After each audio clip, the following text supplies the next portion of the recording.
ऐसा बाप नहीं चाहिए। एक बड़े शहर में रतनलाल अपनी बेटी संध्या और छोटे बेटे कुणाल के साथ रहता है। रतनलाल बहुत गरीब है और शराबी किस्म का आदमी है।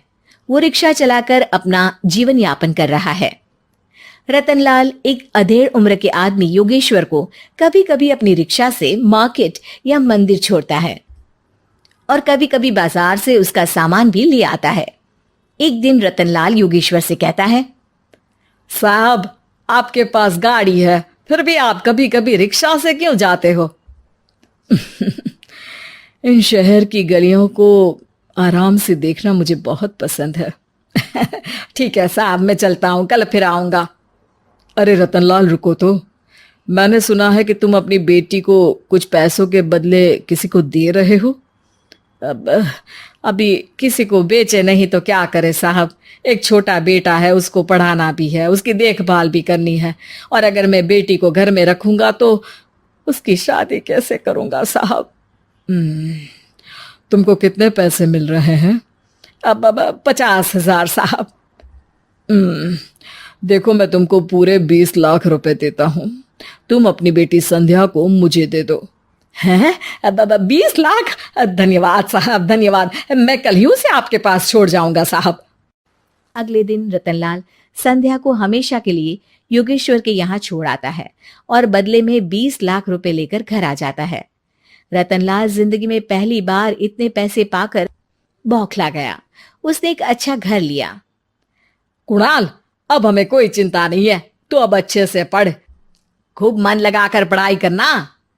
पापा, मुझे पढ़ाई करना अच्छा नहीं लगता। अरे तूने अगर ज्यादा बकवास की ना तो बहुत मारूंगा। कल से तू अच्छे स्कूल में जाएगा तो जाएगा, हाँ बस। कुणाल का एडमिशन एक अच्छे स्कूल में हो जाता है, लेकिन आए दिन स्कूल से शिकायत आती ही रहती है।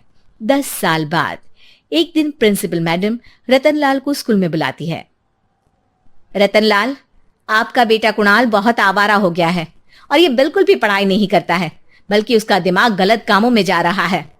अब मैं उससे बात करूंगा मैडम। ठीक है, आज ये आखिरी मौका है, अगली बार तो मैं उसे स्कूल से ही बाहर निकाल दूंगी। रतनलाल घर आ जाता है और कुणाल से कहता है, कुणाल बेटा, मैं तुम्हारे ऊपर इतना पैसा लगा रहा हूं, फिर भी तुम स्कूल में सही से क्यों नहीं पढ़ते हो? आप तो रहने ही दीजिए, मैं सब जानता हूं कि ये पैसा कहां से आया है। और वैसे भी अब ये पैसा मेरा है, मेरा जो भी मन होगा मैं करूंगा। आज के बाद मैं कभी स्कूल नहीं जाने वाला। रतनलाल को अपनी बेटी की याद आती है और वो रोने लगता है। 5 साल बाद कुणाल एक दिन एक लड़की को शादी करके घर ले आता है। पिताजी, ये मेरी पत्नी है स्वीटी। तुमने शादी कर ली? हाँ, शादी कर ली मैंने, दिखाई नहीं दे रहा? और अब से आप फिर से कमाना शुरू कर दो, बहुत बैठ कर खा लिया। कुणाल, तुम इस बुड्ढे को घर में क्यों रख रहे हो? देखो ना, ये शराब पीता है, इसे घर से बाहर निकाल फेंको। अरे स्वीटी, ये मेरे पापा है, कैसे बाहर निकाल दूं? और वैसे भी घर में कोई तो चाहिए ना काम करने वाला, नौकर समझ कर रख लो। इस बुड्ढी को तो घर से बाहर निकाल कर ही रहूंगी मैं कब तक इसके लिए खाना बनाऊंगी? स्वीटी एक दिन घर के बाहर पार्क में अपनी दोस्तों के साथ बैठी होती है। तभी वो रतनलाल को बुलाती है। पिताजी, मेरे कमरे में मैं अपना फोन छोड़ आई हूँ, जरा ला कर तो देना। हाँ जरूर, अभी लेकर आता हूँ। रतनलाल फोन लेकर आ जाता है। कुछ समय बाद स्वीटी के फ्रेंड्स भी चले जाते हैं। स्वीटी अंदर आकर शोर मचाती है, चोर चोर। कहाँ है चोर? मुझे तो यहाँ कुछ नहीं दिख रहा। अरे ये अलमारी खुली पड़ी है, जरूर किसी चोर ने ही खोली होगी। अरे कौन आया था यहाँ? यहाँ तो पिताजी आए थे बस। अरे बहू, मैं चोर नहीं हूँ। मुझे तो आप पर अब बिल्कुल भी विश्वास नहीं है पिताजी, क्योंकि जब आप पैसे के लिए दीदी को बेच सकते हो तो आप चोरी भी तो कर ही सकते हो। अरे लेकिन वो सब तो मैंने तेरे भले के लिए किया था ना। मैं तो कहती हूँ कि हमें इनकी कमरे की तलाशी लेनी चाहिए। तुम बिल्कुल सही कह रही हो, चलो। स्वीटी और कुणाल दोनों रतनलाल के कमरे की तलाशी लेते हैं और उन्हें वहां स्वीटी की ज्वेलरी और पैसे मिल जाते हैं। मैं तो पहले ही जानता था कि चोर आप ही हो। निकल जाओ मेरे घर से और दोबारा अपनी शक्ल मत दिखाना। रतनलाल आंखों में आंसू लिए घर से निकल जाता है। स्वीटी मन ही मन सोचती है, आज तो मेरी प्लानिंग सफल हो गई। जैसा मैं चाहती थी ऐसा ही किया और बड़ी आसानी से उस बुड्ढी को चोरी का इल्जाम लगाकर घर से भगा दिया। रतनलाल की हालत अब ज्यादा खराब हो गई और वो सड़क पर बैठकर भीख मांगकर खाने लगा।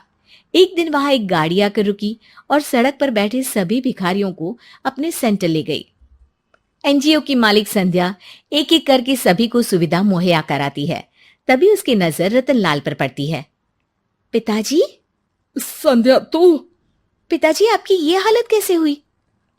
ये सब मेरे बुरे कर्मों की सजा है जो मुझे मिल रही है। मुझे माफ कर दे बेटी।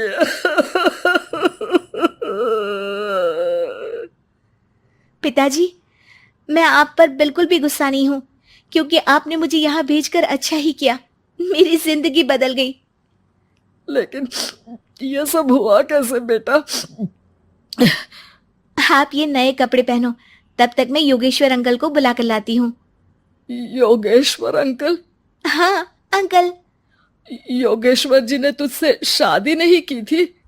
नहीं तो पापा, उन्होंने तो मुझे पढ़ा लिखा कर इस काबिल बनाया है कि मैं आज सबकी सेवा कर पा रही हूँ। रतनलाल पश्चाताप करके रोता रहता है। तभी योगेश्वर भी वहां आ जाता है। रतनलाल जी, आपकी ये हालत कैसे हुई? इतने सारे पैसों के बावजूद भी?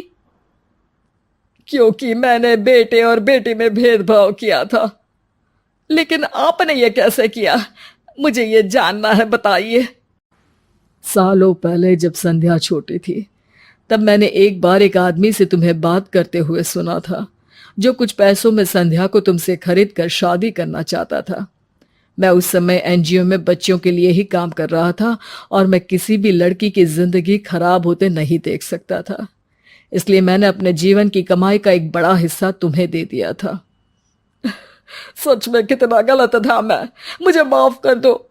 अब आप दोनों मेरे साथ घर चलो और आज मैं अपना सच्चा प्रायश्चित करना चाहता हूं। योगेश्वर और संध्या रतनलाल के साथ घर जाते हैं। स्वीटी दरवाजा खोलती है। चोर भिखारी, तो फिर से आ गया? चल भाग यहाँ से बुड्ढे। ये घर तुम्हारे बाप का नहीं, मेरा है। बाहर निकलो यहाँ से। रतनलाल कुणाल और संध्या को घर से बाहर निकाल देता है। योगेश्वर जी, अब ये घर आपका है और अब आप यहाँ एक और एनजीओ खोल सकते हैं। शायद अब ये सच्चा प्रायश्चित है।